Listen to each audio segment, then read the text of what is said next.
Time has led us inexorably here. What is fondly regarded as one of the very best years in video games, 1997. And do I disagree? No sir, I do not. An incredible year for sequels, reinventions and innovative new franchises, with all the major consoles along with the PC firing on all of their cylinders, if they had cylinders. I've never seen a cylinder. I suppose you get those little fuses. Does that count as a cylinder? Well, it's firing on that as well. When this top 10 is assembled, I will feel great shame about leaving out some of the titles which you're seeing right now, we'll see a little bit later, that I've cast aside. But like a dog kennel filled with Labrador puppies, I'm sure they'll find a home in another list somewhere with one of you, should you ever do a list of 1997s. Why don't you? A 1997 list, the best of, it'll be fun. But first, let's have a quick look at the world news, just so we can see what was happening around the video games world at the time. Princess Diana tragically passed away after a high-speed crash in late August. We all remembered what we were doing when we found that out, especially in the UK. I was half asleep and reading an old copy of Mean Machines. I think it was an article about Bonanza Brothers. Then I just went back to bed because I didn't really care.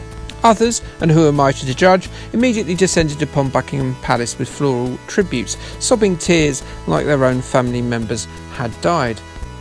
Princess Diana's death had such a cultural impact that the Daily Express still runs crackpot stories about it some 23 years later, when they're not threatening imminent Snowmageddon, of course, or seeing Maddie's face in toast. Then, of course, Titanic was released. The most famous seafaring vessel, until Boaty McBoatface came along, stole our hearts, and then didn't, because they changed its name to something more normal, or at least didn't let us have that name. How dare they? You know James Cameron's Titanic, obviously. Huge movie. Billy Zane being a cad, Irish people dancing to diddly diddly music down below, icebergs, Leonardo DiCaprio becoming the teenage girl's favourite crush with his curtain hair, Kate Winslet's titty bow jangles, an old lady obsessing over someone she knew for a week while completely forgetting the husband and family she had for 84 years, the geriatric douchebag. Christ, I hate that bit. And finally, we had the perma-smiling Tony Blair becoming Prime Minister, surrounded by the noise of rowdy Britpop and the reluctant grumbles of Labour's left wing, ending 18 years of Conservative rule. One thing that he did do, and I think if you're going to become Prime Minister, you have to do, is get chummy with king-making geriatric hate tortoise Rupert Murdoch. Russian political interference is clearly a problem, but then so is Australian election interference too, eh? There you go, there's my political bit done. Oh wait, I nearly forgot. There was also some book about a boy wizard that came out.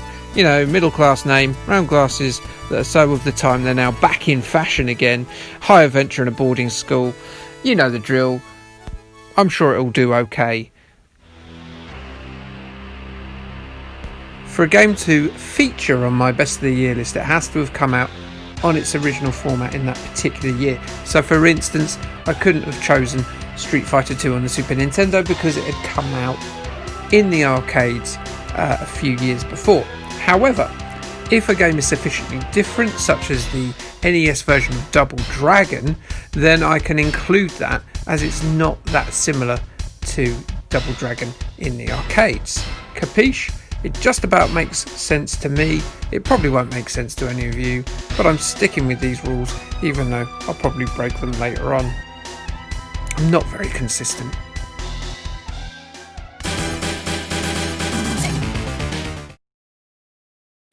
So where do we begin? Oh yes, number 10. Dungeon Keeper. There are great concepts, and then there is Dungeon Keeper. You are the eponymous Dungeon Keeper. Your job is to build and manage a, funnily enough, dungeon full of riches and protect it from the invading barbarians and other heroes. There are all manner of tricks and traps that you can plant and monsters that you could command to thwart the invasive do-gooder arse clowns.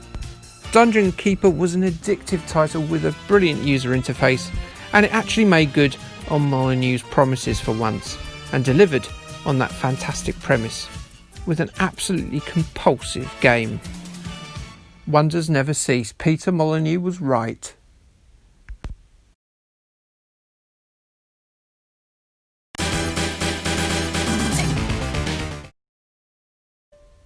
The OG of the biggest game franchise in the world is a very different title from its later iterations. First of all, Grand Theft Auto is viewed through the perspective of a chaffinch who stalks the nameless main character. The reason the chaffinch does this is because I've just made that up. It's actually just viewed from above as a camera there pointing down from the heavens. I have very fond memories of Grand Theft Auto and all the mild rage it inspired on breakfast television in the late 90s. It's funny to see where it's come from. It was a title that many ignored at the time due to the fact it was sort of viewed from above and all, Gran Turismo was out. That was way flashier. But I was really looking forward to it because I was well into Atari's APB from back in the 80s. That was really a strong favourite of mine, and a car-based open-world top-down crime 'em up. Well, that sounded exactly up my Hare Krishna bloodstained street.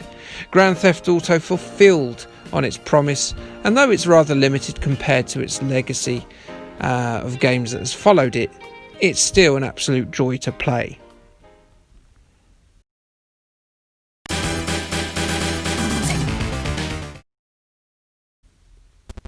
Staying on the car-based slaughter genre, a niche one I'll give you, we have Carmageddon. Regrettably, it featured a character called Diana, and as this game's main premise is smashing cars together, and it came out in 1997, woo!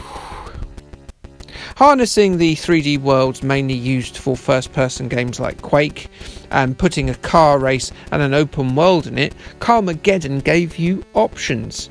You can just win the race like in any other normal racing game, but you could also incapacitate your opponent's racers by smashing them off of roofs and into lava and straight into walls, making them all flat, and that's exactly what you did. The chaos and physics playbox elements of Carmageddon were ahead of their time. They were thrilling stuff, and the Fear Factory industrial metal soundtrack was a churningly brilliant complement to the ultra-violence that oozed out of its disgusting violent pores. I loved it then, and I still love it now.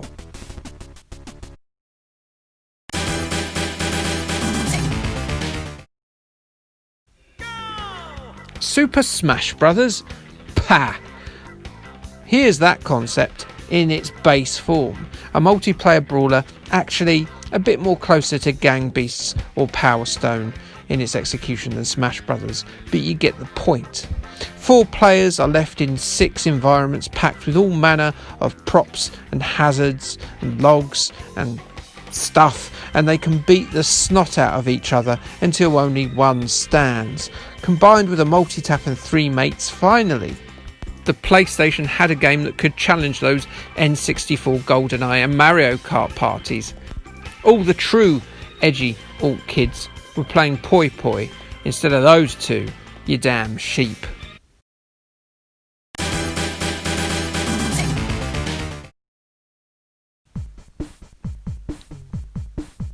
A tough choice this between the 2 biggest football games of the year. Now normally I wouldn't pick football games at all, there's very rarely any change to the formula. However, FIFA finally got it right on the PS1 after the crappy 3DO port debut and the Frankenstein monster inhabited 1997 title, because yes, FIFA releases its sports games a year earlier than the name it says on the box. Gameplay is solid on this one. Graphics are much improved, and most importantly of all, at least to me, you could, if you so wished, take one of 172 national teams to World Cup qualification. Have you ever fancied perhaps taking St Kitts and Nevis or Chad to the pinnacle of international league football glory? I did, because I'm a bit weird. Well, if you pick up a copy of FIFA Road to the World Cup 98, well, now is your chance too. Konami, well, you know what, they can only offer you 32 teams in ISS Pro, so if your dreams are to have the captain of the Central African Republic loft the trophy in Paris in 1998, well, you best look at EA's effort. What you get with International Superstar Soccer Pro, though, the very first 3D home console foray from the franchise, is an absolutely superb soccer title with players feeling like weighty real people who make errors and a ball that bounces very realistically. It is the better game of the two, but you know what? Kazakhstan deserve football in glory, so it's a tie.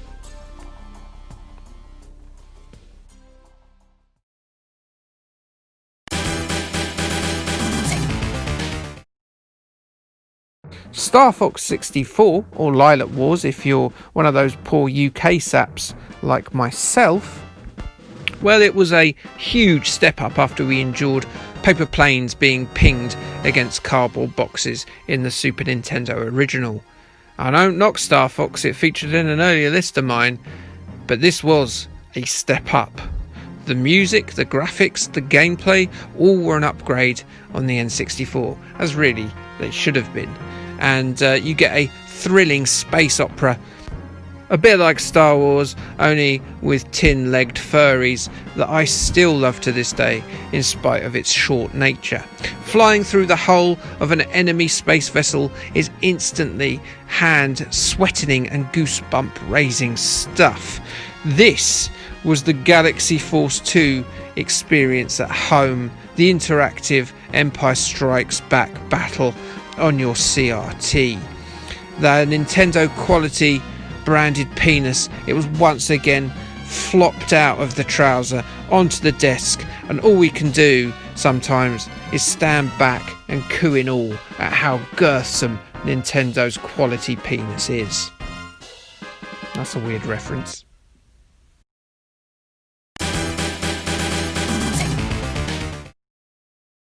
An early indicator perhaps of George Lucas's potential for terrible, unwieldy titles for Star Wars franchise entries, Star Wars Jedi Knight Dark Forces 2, there it is, sees us back in the shoes of one Kyle Katarn, with those shoes traipsing about as he investigates the murder of his dad by dastardly Dark Jedi Jeddick. Starting out in much the same manner as Dark Forces 1, Kyle Katarn is armed with his usual range of blasters. Beyond level 3 though, and ho ho ho, we get a laser stick, or lightsaber, or whatever it's called. Not only that, but Katarn can learn 3 types of force powers: light, dark and neutral. The dark powers are traditionally ones used by Vader, Palpatine and Maul, so are very violent. The light restores health and persuades enemies to pay no mind to the Jedi rascaling his way around doing Jedi things. And the neutral powers, well, they make you all agile, jumpy and runny, sort of like that famous Jedi Master Linford Christie. An entertaining multi-planet story is backed by an equally entertaining multiplayer mode with customization options. Yes, you can choose the colour of your lightsaber. Who doesn't want to do that? The Dark Forces 2 is up there with the very cream of the Star Wars titles, and something I've been enjoying of late thanks to its remastered editions released on the newer formats.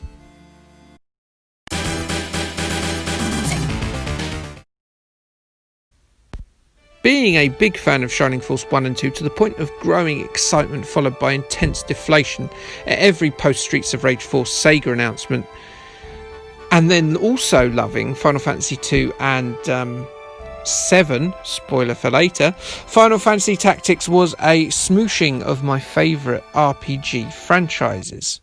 Much like Jedi Knight, I didn't actually get a chance to play Final Fantasy Tactics until much later, and initially I got stuck because my grinding game was weak and I swore a lot at it and left it on the shelf.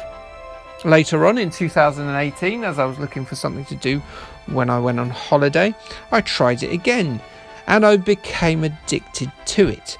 It's magnificent, it's deep, it's rich in characters, plot, challenge and the customization of your heroes in terms of their development and career. The game also has a script that is brilliantly written in like Old English. It's very flowery and it feels like Game of Thrones has been stuffed with chocobos. Final Fantasy Tactics is a great deal more complex than my previous favourite strategy RPG Shining Force, but once you grow with it, it grows with you. It's a brilliant game. I recommend it. You can get it on your Apple or Android device, and it plays perfectly well on either of those.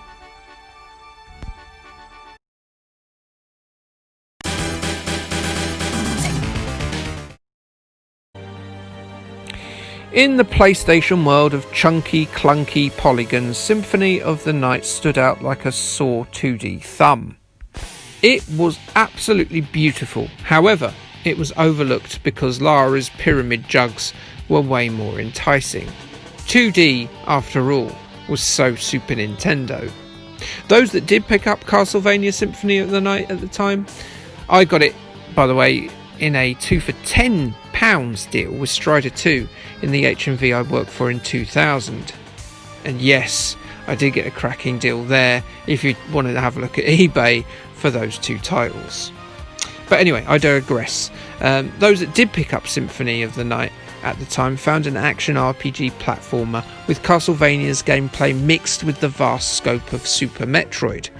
All the enticing entrances and obvious fake walls that you can't access yet until you've got the right power up there. And it was this game that defined the Metroidvania genre. Alright, maybe Super Metroid or Metroid did, but the Vania bit comes from here. Couple that with stunning music and those gorgeous gothic visuals, and you get a game that is genuinely in my top 5 games of all time. Alongside number 1 in this list, because it wouldn't make sense that this would be in and that wouldn't, would it? And of course that game, as we've already understood from the past 2 entries, is Final Fantasy VII.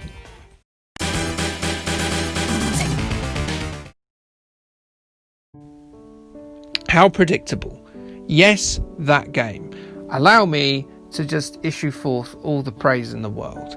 It is the defining PlayStation title for me, the best RPG in games history for me. It is the best game world and storyline in a game ever for me. It is the best game soundtrack of all time for me. It is the best game of 1997 for me, and probably the best video game of all time for me. Final Fantasy VII for me is all that in trousers, and I'm not going to go much more into it because, you know, I can't possibly go into how much I love the game in a short video, and I don't think there's much more I can say that hasn't already been said better by better YouTubers, by better games reviewers. Whether you love or hate Final Fantasy VII, it's such a ubiquitous game in the history of the entertainment form that it represents that I honestly don't know what more I can add. I totally understand why others might not get it at all, but if Final Fantasy gets its claws in you, it really, really digs in. I finished the game, including acquiring the Knights of the Round summon, in 5 days because I simply did not sleep. Because I couldn't sleep. I couldn't stop thinking about this fantastic world of Midgar and how wonderful it was, and seeing the next part of this expansively, brilliantly written story was all I cared about. Even food got forgotten, and I lost a bit of weight that week, even though it was Christmas. And how often does that happen? No other game has had that effect on me, so that is why it is my favourite game of all time. It's simply the best. And so, after that spaffathon over a Japanese RPG that most of you are going, what's he on about? Well, we've brought the end to this list, conveniently at number 1, as most top 10 lists do. So, next year, that's another good year, isn't it? 1998, Snake! And like Gordon Freeman, he doesn't say much. But there's other good games as well. Let's see how they all fit into this big old pie of 1998 in the next video. Why don't you like, subscribe, and of course, add your thoughts on your favourite games of 1997 and why I shouldn't go on about Final Fantasy VII the way I do. I totally understand if you don't like it. Anyway, okay, thanks, bye!